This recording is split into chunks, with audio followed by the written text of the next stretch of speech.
As we heard a little earlier, Russian interference in last year's U.S. election continues to sow political division here. But what motivates the man the U.S. accuses of ordering that hacking? Special correspondent Nick Schifrin now with more on what drives Mr. Putin. Winston Churchill once called Stalin's Russia a riddle wrapped in a mystery inside an enigma. Atlantic magazine staff writer Julia Ioffe tries to unwrap where that riddle stands today in her new cover story, What Putin Really Wants. And Julia Ioffe joins me in the studio today. Thank you very much. Hi. Many in the U.S.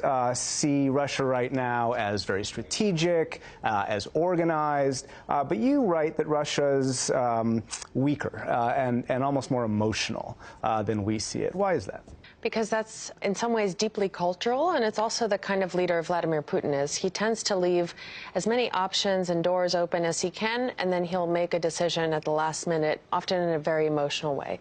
For example, with the invasion and annexation of Crimea, the invasion of Ukraine, the decision to meddle in the American presidential election, again, very emotional decision, based in part on what he saw as the CIA and the Clintons' involvement in the leak of the Panama Papers, which was this big dossier of documents from a law firm based in Panama that helped very rich people hide their ill-gotten gains, and a lot of Kremlin people were caught up in it and implicated in it, including Putin's own family. And so he was very angry, and in the spring of 2016 is when he decided to retaliate. You mentioned a couple of examples of Putin's aggression into Crimea, into Syria, into the U.S., and each of these have had blowback. Crimea is very difficult to rule. It's expensive. Syria, there's a lot of radicals who are trying to come back to Russia, and the FSB, the successor of the KGB, has kind of lost its relationship with U.S. intelligence. Is that blowback something that Russia and the government and Putin kind of anticipated and doesn't care about, or no, these are unintended consequences they have to deal with now?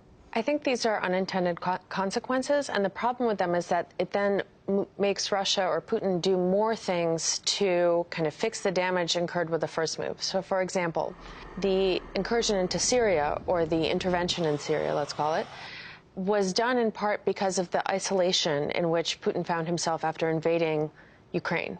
So he was trying to say, look, I know you guys are mad at me for annexing Crimea, for invading Ukraine, but we're at least all on the same side in defending Western Christendom from these crazy Islamist radicals. Let's all go fight terrorism together in Syria. You know, and it was working for a while. And then he went and meddled in the American elections and in the French elections and the German elections and maybe in the Brexit vote.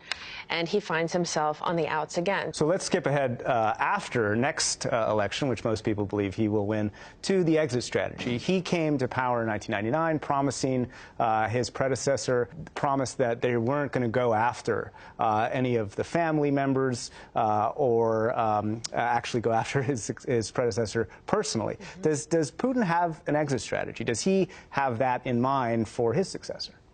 We don't know, but it sure doesn't seem like it. When I was in Moscow a few months ago, people were already looking past the 2018 elections because everybody knows Putin was always going to run and Putin will win when he does. So the question is what happens in 2024 when this term runs out, this next term runs out, and who takes over for him? Does he stay in power after that? Or does he find somebody to guarantee his safety and his family's safety like he did for Boris Yeltsin? That's going to be hard to do because he tried to do it once in 2008 when he had Dmitry Medvedev hold his place for 4 years.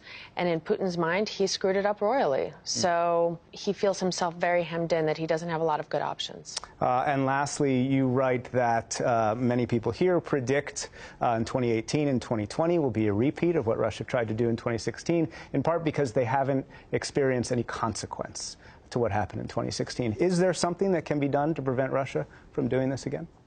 Well, there is something that has been done a little bit, right? The sanctions that the outgoing Obama administration around this time last year imposed on Russia have been basically written in for the next generation.